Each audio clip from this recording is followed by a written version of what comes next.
Henceforward I haunted the tomb each night, seeing, hearing, and doing things I must never recall. My speech, always susceptible to environmental influences, was the first thing to succumb to the change, and my suddenly acquired chasm of diction, archasm of diction was soon remarked upon. Later, a queer blondness and recklessness came into my demeanour, till I unconsciously grew to possess the bearing of a man of the world, despite my lifelong seclusion. My formerly silent tongue waxed volume, and with the easy grace of the Chesterfield, or the godless cynicism of the Rochester, I displayed a peculiar erudition utterly unlike the fantastic monkish lore over which I had pored in youth, and converted the fly-levers of my books and facile impromptu epigrams, which brought up suggestions of Grey Friar and the spittingliest of the Augustan wits and remisters. One morning at breakfast I came close to disaster by declaiming in palpably licorice accents an effusion of 18th century bacchanalian mirth,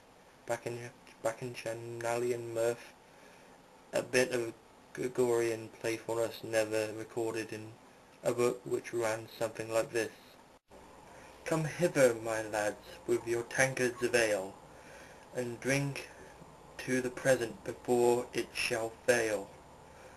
Pile each on your platter a mountain of beef, for 'tis eating and drinking that brings us relief. So fill up your glass, for life will soon pass. When you're dead, you'll ne'er drink to your king or your lass."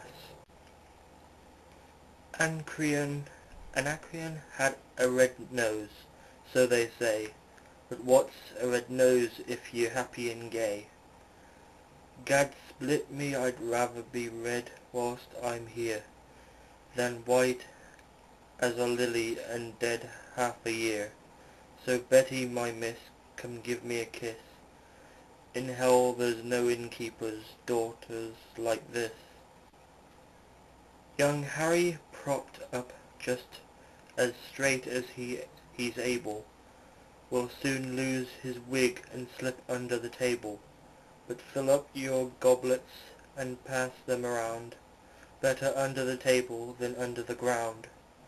So reveal and chafe, as ye firstly quaff, under 6 feet of dirt 'tis less easy to laugh.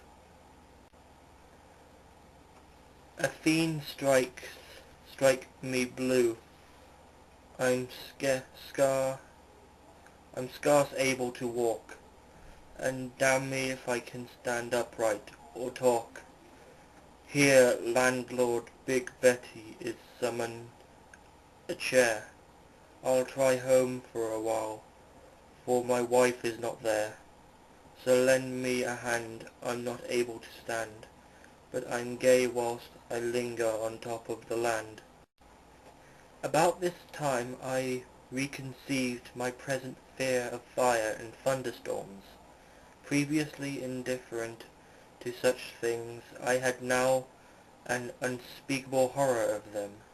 I would retire to the innermost recesses of the house whenever the heavens threatened an electrical display. A favourite haunt of mine during the day was the ruined cellar of the mansion that I had burned down, and in fancy I would picture the structure as it had been in its prime. On one occasion I startled a villager by leading him confidently to a shallow sub-cellar for whose existence I seemed to know, in spite of the fact that it had been unseen and forgotten for many generations. At last came that which I had long feared. My parents, alarmed at the altered manner and presence of their only son, commenced to exert over my movements a kindly espionage, which threatened to result in disaster. I had told no one of my visits to the tomb, having guarded my secret purpose with religious zeal since childhood, but now I was forced to exercise care in treading the mazes of the wooden hollow, that I might throw off a possible pursuer. My key to the vault I kept suspended from a cord about my neck, its presence known only to me. I never carried out of the sepulchre any of the things I came upon whilst within its walls.